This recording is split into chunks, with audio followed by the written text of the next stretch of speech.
Hello दोस्तों। तो कैसे हैं आप? उम्मीद है आप सब बहुत अच्छे होंगे और आप लोग की पढ़ाई बहुत अच्छे से चल रही होगी। आज हम स्टार्ट करेंगे क्लास 9th का फिजिक्स। हालांकि आप लोगों ने पिछले लेक्चर में सॉरी पिछले लेक्चर में पढ़ा था वेग, चाल, वेग, औसत चाल और औसत वेग। चाल क्या था? एकांक समय में तय की गई दूरी चाल थी और कुल दूरी तथा कुल समय के अनुपात को हम औसत चाल कह रहे थे। ठीक। वेग क्या था? एकांक समय में तय किया गया विस्थापन वेग था। औसत वेग क्या था? कुल विस्थापन बटे कुल समय। ठीक। ये फॉर्मूला तब यूज करते हैं जब वेग में परिवर्तन समान ना हो रहा हो। ठीक। लेकिन अगर वेग में परिवर्तन समान रूप से हो रहा है तब हम वहां पर यूज करते हैं v plus you by two. ठीक है, मतलब v1 v2 by 2 या v plus you by two. ठीक है, चलिए आज हम पढ़ेंगे त्वरण। आज का हमारा जो टॉपिक रहेगा वो रहेगा त्वरण। त्वरण जब हम पढ़ लेंगे तो उसके बाद हम देखेंगे मंदन। त्वरण मंदन पढ़ने के बाद हम आएंगे गति के समीकरण पर।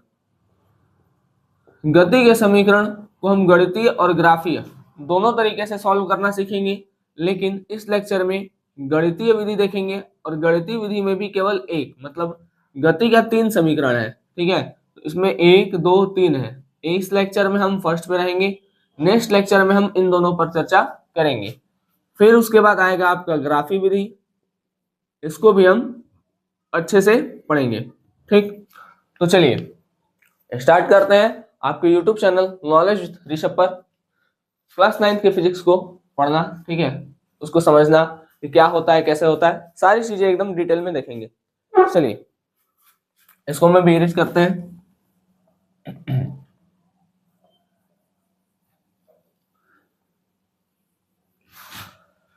देखिए सबसे पहले हेडिंग लगाएंगे त्वरण। त्वरण होता क्या है? देखिए त्वरण क्या होता है? वेग में परिवर्तन के दर को त्वरण कहते हैं।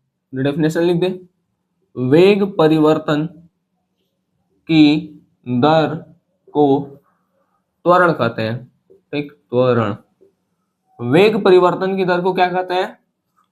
वेग में जो परिवर्तन होता है, ठीक है, तो वेग में परिवर्तन होने में जितना समय लगा है उसी को हम त्वरण कहेंगे। दर मतलब समय को बता रहा है, टाइम को। ठीक है, तो वेग के बदलने में, जैसे मान लीजिए कोई एक ऑब्जेक्ट है, ये जा रहा है, ठीक है, तो उसका जो स्पीड है वो चेंज होगा, तो उस स्पीड के चेंज होने में जो टाइम लगेगा, ठीक है, उसी को कहेंगे हम त्वरण। देखिए जैसे एक एग्जांपल देते हैं, आप जब साइकिल चलाते हैं तो डायरेक्ट पूरा तेज तो नहीं हो जाते हैं। पहले साइकिल पेडल मारेंगे, पहले धीमा धीमा चलेगा, फिर धीरे धीरे धीरे धीरे तेज हो जाएगा। तो वो जो आपके इस वेग में बदलाव आ रहा है, पहले धीमा है फिर उसके बाद आपका साइकिल तेज हो रहा है, तो वो जो वेग में परिवर्तन हो रहा है, अब बताइए साइकिल धीमा से जब तेज हो रहा है, ठीक है, तो उसमें कुछ टाइम लग रहा होगा। जैसे आप पैडल मारे, फिर थोड़ा और तेज, फिर थोड़ा और तेज, फिर थोड़ा और तेज, तो ये जो टाइम लग रहा है, ठीक है, वेग के बदलने में जो टाइम लग रहा है उसी को हम क्या कहेंगे? त्वरण। ठीक है, तो वेग परिवर्तन में जो समय लगता है उसी को त्वरण कहते हैं। इसको हम कैसे लिखेंगे? वेग परिवर्तन की दर को त्वरण कहते हैं। इंपॉर्टेंट डेफिनेशन है, याद रखेंगे आप लोग। ठीक है, बात समझ में आ गया? जैसे हम साइकिल चलाते हैं तो क्या होता है, तुरंत स्पीड नहीं बढ़ जाता है, धीरे धीरे बढ़ता है। तो स्पीड जो बढ़ रहा है, ठीक है, स्पीड बढ़ रहा है, मतलब वेग में क्या हो रहा है? बदलाव हो रहा है, वेग में परिवर्तन आ रहा है। उसी वेग के परिवर्तित होने में जो टाइम लगता है उसी को हम क्या कहते हैं? त्वरण कहते हैं। ठीक चलिए त्वरण को स्मॉल ए से दिखाते हैं। ठीक है, इसे स्मॉल ए से प्रदर्शित करते हैं। ठीक, अब देखिए त्वरण बराबर क्या है? ए बराबर होता है v minus you by T. वेग में जो बदलाव आया है कैसे पता चलेगा? तो अंतिम वेग में से प्रारंभिक वेग को हटा दे, v जो है वो है हमारा अंतिम वेग, u है जो हमारा वो है प्रारंभिक वेग। अंतिम में से प्रारंभिक को हटा दे, ठीक है। जैसे मान लीजिए हम पहले 4 मीटर पर सेकंड से जा रहे थे, कुछ समय बाद हमारा वेलोसिटी हो गया 8 मीटर पर सेकंड। तो हमारा वेलोसिटी में जो परिवर्तन आया है वो कितने का आया है? तो 4 से 8 हुआ, मतलब कितने का डिफरेंस है? 4 मीटर पर सेकंड का। तो कैसे पता चलेगा? भाई हमारा स्पीड बढ़ा है या घटा है या कुछ भी परिवर्तन हुआ है, ठीक है, तो हम क्या करेंगे, अंतिम में से प्रारंभिक को घटा देंगे तो पता चल जाएगा कि कितना का हमारे वेग में कितने का परिवर्तन आया है। तो वही बताना था कि वेग में जो परिवर्तन आया है, अब 4 से 8 होने में समय लगेगा, तो वेग में परिवर्तन में जो समय लगता है उसी को क्या कहते हैं, त्वरण। ठीक, कैसी राशि है, सदिश, ठीक है, वेक्टर क्वांटिटी है, ठीक है, सदिश राशि है। मात्रक, अब इसका मात्रक देखिए और उसको थोड़ा समझिए भी, ठीक है। इसका मात्रक होता है मीटर पर सेकेंड स्क्वायर, ठीक है, इसका मात्रक होता है, देखिए कैसे होता है बता रहे हैं, मीटर पर सेकेंड स्क्वायर। फॉर्मूला लिखते हैं, ए बराबर है v minus you by T. भाई ये अंतिम वेग है, ये क्या है, अंतिम वेग है, और ये आपका प्रारंभिक वेग है। तो भाई वेग में से वेग घटाएंगे तो वेग ही मिलेगा ना। जैसे मान ली 5 रुपया में से 3 रुपया घटा दिए तो 2 रुपया, मतलब रुपया में से रुपया घटाएंगे तो रुपया ही मिलेगा। उसी तरीके से वेग में से वेग घटाएंगे तो वेग ही मिलेगा, ठीक है, बट टी मतलब समय। अब वेग का मात्रक क्या होता है, वेग का मात्रक होता है मीटर बटे सेकेंड, ये वेग का हो गया, और नीचे समय है तो समय का भी सेकेंड, तो ये क्या हो जाएगा, मीटर बटे सेकेंड का स्क्वायर। ठीक, अब इसको समझते हैं थोड़ा सा, इसको हम ऐसे भी लिख सकते हैं कि मीटर, वेग को क्या लिखेंगे, मीटर पर सेकेंड और इसको बटे सेकेंड। ठीक, ये और ये एक ही चीज है, ठीक है। तो मात्रक याद रखेंगे। अब ये बताता क्या है, मतलब क्या बता रहा है कैसे, देखिए मीटर पर सेकेंड स्क्वायर का मतलब क्या है, सॉरी हाँ, मीटर पर सेकेंड स्क्वायर का मतलब क्या है। मान लीजिए हमारे पास ये मार्कर है, ठीक है, हमारे पास ये मार्कर है, ठीक, हम इसको फेंक दिए, ठीक है, ऐसे फेंके, हम इसको ऐसे फेंके, तो मान लीजिए हम जब फेंके तो हमारे फेंकने में 1 सेकंड का समय लगा। हम जो इसको फेंकने में समय लिए हैं वो लिए हैं 1 सेकंड, ठीक, हम इसको फेंकने में जो समय लिए हैं वो लिए हैं 1 सेकंड। अब जब ये यहाँ गया, ठीक है, हम फेंके, अब जब ये यहाँ गया तो अब हम समय नहीं दे रहे हैं, ठीक है, हम फेंकने में 1 सेकंड का समय लिए, अब ये गया और ये ऊपर से नीचे आया, तो इसके जाने में और इसके आने में ये भी कुछ समय लेगा। तो ये तो हम फेंकने में समय लिए, ठीक है, हम फेंक दिए मारकर 1 सेकंड में, 1 सेकंड में हम अपने हाथ से छोड़ दिए, जैसे हमारे पास आया छोड़ दिए तुरंत 1 सेकंड में, ठीक है, हमारे हमको कोई कैच दिया, हम 1 सेकंड में मारकर छोड़ दिए, ठीक, तो जब हम मारकर 1 सेकंड में छोड़ दिए तो वो ये है, ठीक है, ये समय है, ठीक, हम छोड़ दिए। अब इसको जैसा ही छोड़े, ठीक है, इसको जैसा ही हम छोड़े वैसे ही क्या हुआ, ये नीचे गया, भाई ये नीचे जा रहा है, ये कहाँ जा रहा है, नीचे जा रहा है, तो यहाँ से मान लीजिए अभी इस हाथ में है, यहाँ से यहाँ गया, ठीक है, यहाँ से यहाँ गया, यहाँ छोड़े 1 सेकंड का समय लगा, अब यहाँ चल गया, तो भाई यहाँ से यहाँ आने में कुछ विस्थापित हुआ है ये, और यहाँ से यहाँ आने में ये कुछ समय लिया है, तो वो ये इसका वेग है, ठीक है, ये ऑब्जेक्ट जो ले रहा है, ठीक है, टाइम, ठीक, तो यहाँ अभी यहाँ पे है, ठीक है, ये यहाँ से यहाँ जाने में, यहाँ से यहाँ जाने में कुछ समय लिया, ठीक, कुछ समय लिया और कुछ दूरी तय किया, तो ये इसका वेग है, और जो हम छोड़े वो हमारा समय है। तो एक वो नीचे वाला टाइम वो है जो हम लिए हैं, और यहाँ से यहाँ जाने में, ठीक है, जो विस्थापन, यहाँ से यहाँ जाने में जो विस्थापित होने में ऑब्जेक्ट समय लिया है वो आपका वेग है। उम्मीद है ये दोनों आपको बात समझ में आ गया होगा। ठीक, फिर से देख लीजिए, हम जो छोड़े वो एक समय, और ये वस्तु यहाँ से यहाँ जाने में, यहाँ से यहाँ जाने में जो विस्थापन हुआ या जो दूरी तय किया और ये जो समय लिया वो वेग है। ठीक है, तो वेग बटे समय, तो ये आपको समझ में आ गया होगा। चलिए अब हम बढ़ते हैं अपने गति के समीकरण की ओर, लेकिन उससे पहले एक डेफिनेशन और देखेंगे हम, मंदन क्या होता है। ठीक है,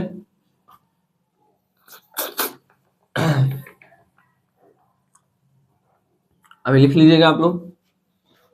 चलिए देखिए, मंदन, ठीक है, मंदन को कहते हैं रिटार्डेशन, रिटार्डेशन। अच्छा, इसको कहते हैं एक्सलेरेशन, एक्सलरेशन। ठीक है, मंदन क्या होता है, देखिए ऋणात्मक त्वरण को मंदन कहते हैं। ठीक, ऋणात्मक त्वरण को मंदन कहते हैं। ठीक है, इसे माइनस ए से दिखाते हैं, माइनस ए से शो करते हैं, माइनस ए से प्रदर्शित करते हैं। ये भी ब्लू से ही लिखेंगे, ठीक है, ये ब्लू से लिखिएगा जो ब्लैक से लिख दिए हैं। देखिए जैसे हम साइकिल चलाएं, तो साइकिल चलाएंगे तो पेडल मारेंगे, धीरे धीरे धीरे धीरे स्पीड बढ़ेगा, ठीक, तो वो हमारा त्वरण है। ठीक है बात। अब भाई ब्रेक मारे तो स्पीड स्लो हो जाएगा, जैसे ही ब्रेक मारे, ठीक, मतलब चला रहे चला रहे चला रहे चला रहे, जैसे ही ब्रेक मारे तुरंत स्पीड क्या हो जाएगा, स्लो हो जाएगा। तो भाई स्पीड क्या हो जा रहा है, स्लो। ठीक है भाई, वहां भी वेग में परिवर्तन हो रहा है, लेकिन वेग में जो परिवर्तन है वो कम हो गया।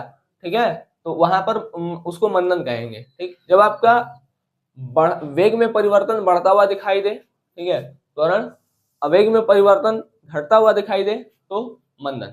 ठीक, उम्मीद ये चीजें आपको समझ में आ गई होंगी, इन चीजों को आप नोट करिए। चलिए अब हमको देखना है गति का समीकरण, लेकिन गति का समीकरण देखने से पहले हम गति को देख लेते हैं। देखिए गति दो टाइप की, एक है एक समान गति और एक है असमान गति। ठीक, एक समान गति क्या है, लिखते हैं। मान लीजिए यहां पर कोई बालक है, ठीक है, थोड़ा सा देखेंगे, C B A B C. ठीक है, यहां पर कोई बालक है, ये यहां से यहां पहुंचता है, ठीक है, कदम कदम बढ़ा करके यहां से आ गया। मान लेते हैं यहां से यहां कितना है, 2 मीटर है। 2 मीटर जाने में जो समय लिया वो लिया है 1 सेकेंड। ठीक, 2 मीटर जाने में 1 सेकेंड लिया है। फिर ये बालक यहां से यहां पहुंच गया। ठीक, अब जब बालक यहां से यहां पहुंच रहा है, तब यहां भी मान लीजिए 1 सेकेंड लिया, और 1 सेकेंड में फिर से कितना चला, 2 मीटर। तो भाई देखिए समान समय है, सेम टाइम, टाइम क्या है, सेम है, सेम टाइम में सेम डिस्टेंस कवर कर रहा है। ठीक है, तो हम लिखेंगे यहां पर, जब कोई वस्तु समान समय में समान दूरी तय करता है तो उसे एक समान गति कहते हैं, एक समान गति कहते हैं। ठीक, अगर कोई ऑब्जेक्ट समान समय में समान दूरी तय कर रहा है तो उसको क्या कहेंगे हम, एक समान गति। ठीक, अच्छा यहाँ पर डिस्टेंस क्या है, सेम है, मतलब बार बार बार बार वही, जब भी कोई चीज सेम हो जाता है तो उसको हम कांस्टेंट कर देते हैं। तो यहाँ पर जो स्पीड होगा वो क्या हो जाएगा, कांस्टेंट, मतलब चेंज नहीं हो रहा है। कांस्टेंट टर्म उसके लिए यूज करते हैं जो चेंज ना हो, तो यहाँ पर जो स्पीड है वो चेंज नहीं हो रहा है, इसलिए यहाँ पर स्पीड क्या हो गया, कांस्टेंट। ठीक है, अब आते हैं असमान गति पर।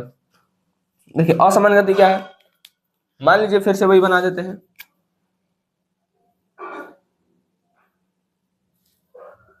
अब ये बालक यहाँ है, यहाँ से यहाँ गया, फिर यहाँ से यहाँ गया। 1 सेकेंड में पहले तो 2 मीटर गया, ठीक है, फिर अगले 1 सेकेंड में दौड़ के भाग गया, दौड़ के मतलब 3 मीटर गया। तो यहाँ पर देखिए समान समय में समान दूरी नहीं तय कर रहा है, पहले चल रहा है, दौड़ रहा है, रेंग रहा है, मतलब बार बार अपना स्पीड क्या कर दे रहा है, चेंज कर दे रहा है। तो हम यहाँ लिखेंगे जब कोई वस्तु समान समय में समान दूरी तय नहीं करता तो उसे असमान गति कहते हैं, असमान गति कहते हैं। यहाँ पर स्पीड जो है वो कांस्टेंट है, स्पीड इक्वल टू कांस्टेंट नहीं, स्पीड कांस्टेंट नहीं है। ठीक है, तो भाई समान, एक समान समय लिखें क्या, नहीं सॉरी, एक समान गति। ठीक है, एक समान गति और असमान गति। एक समान गति क्या होगा, समान समय में समान दूरी, तो एक समान गति शॉर्ट में लिख दें, समान समय में समान दूरी, तो आपका क्या हो जाएगा, एक समान गति। और अगर समान समय में समान समय में असमान दूरी या असमान गति, तो उसे आप क्या कर दीजिएगा, असमान गति। ठीक है, चलिए ये डेफिनेशन लिख लीजिएगा आप लोग अच्छे से। ठीक है, और एग्जाम में आता है तो आप लोग इसको मतलब पहले गति का डिफाइन करिएगा, फिर गति को डिफाइन करने के बाद लिखिएगा ये दो टाइप के होते हैं, एक समान गति असमान गति। फिर एक समान हेडिंग डाल के फिगर बना के, या फिगर नहीं भी बनाएंगे तो चलेगा, उसका डिफिनेशन लिख दीजिएगा। ठीक है, फिर असमान गति लिख करके उसका डिफिनेशन लिख दीजिएगा। ठीक, चलिए अब जो हमारा अगला टॉपिक है, मोस्ट इंपॉर्टेंट टॉपिक है, जो कि हर बार एग्जाम में आपसे पूछा जाता है। ठीक है, चलिए या तो आपको एमसीक्यू में देखने को मिल जाएगा, एमसीक्यू में मिलेगा तो कैसे मिलेगा, या तो डायरेक्ट प्रूफ करने के लिए आएगा। ठीक, टॉपिक का नाम है गति के समीकरण। गति के समीकरण, गति के समीकरण 3 है। पहला याद रखिएगा लाइन से, v बराबर u प्लस ए टी। दूसरा s बराबर U T plus half A T square. तीसरा v square minus you square बराबर 2as, या इसको ऐसे भी लिखते हैं v स्क्वायर बराबर 2as प्लस यू स्क्वायर। ठीक, ये दोनों एक के हैं। अब देखिए ये जो तीनों है, ठीक है, v बराबर u plus A T, s बराबर U T plus half A T square और v square minus you square बराबर 2as, ये हम प्रूफ करते हैं दो तरीके से। एक तो हम करते हैं इसको गणितीय विधि से, और एक हम करते हैं इसको ग्राफीय विधि से। कोई दिक्कत नहीं, हम लोग दोनों पढ़ेंगे। ठीक है, गणितीय भी पढ़ेंगे और ग्राफी भी पढ़ेंगे। आज हम जो पढ़ेंगे वो पढ़ेंगे गणितीय विधि, और गणितीय विधि में भी केवल एक। ठीक है, ये वाला। चलिए तो इसको इतना नोट करिए। अच्छा, इसमें क्वेश्चन कैसे पूछे जाते हैं, देखिए यही से एक चीज बता दे रहे हैं। जैसे मान लीजिए आपके एग्जाम में आ गया कि रिक्त स्थानों की पूर्ति करें, v बराबर डैश प्लस ए टी। ठीक, खाली छोड़ दिया तो आपको ये भरना रहेगा, तो आप क्या भर दीजिएगा यहाँ u प्लस ए टी, और ये तभी हो सकता है जब आपको ये समीकरण याद हो। ठीक है, ऐसे मान लीजिए कुछ यहाँ से गायब कर दिया, यहाँ से गायब कर दिया, कर दीजिए भरिए, तो u s बराबर U T plus half A T square. तो इस तरीके से आपको एग्जाम में क्वेश्चन देखने को मिल सकता है। अब हम कर रहे हैं इसको इरेज। अब हम बढ़ेंगे गति के समीकरण, मतलब पहला समीकरण कैसे सॉल्व करेंगे उसकी तरफ। ठीक है, हम इसको इरेज करते हैं। तो अब देख लेते हैं गति का जो 3 समीकरण था, उसमें जो पहला था, क्वेश्चन कैसे आएगा, लिखेगा, क्वेश्चन लिखते हैं। या तो बोल देगा कि गति के प्रथम समीकरण को सिद्ध करें। ठीक, तो आपको याद होना चाहिए कि प्रथम समीकरण था क्या, या गति के समीकरण v बराबर u प्लस ए टी को सिद्ध करें।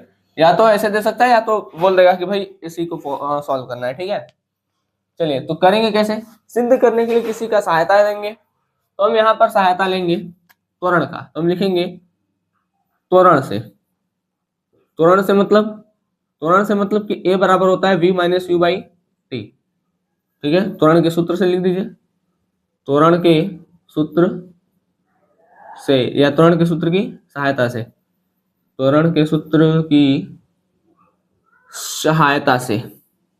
ठीक, हो गया a बराबर v minus you by T. अब देखिए इसका क्रॉस मल्टीप्लाई जब करेंगे, क्रॉस मल्टीप्लाई कैसे करेंगे, इसका हम इसमें मल्टीप्लाई करेंगे, तो a का मल्टीप्लाई t में करेंगे तो होगा a इंटू टी बराबर, इसका इधर छोड़ दीजिए भाई, इसका नीचे करेंगे कोई मतलब नहीं है, सेम का सेम ही आ जाएगा क्योंकि नीचे 1 है।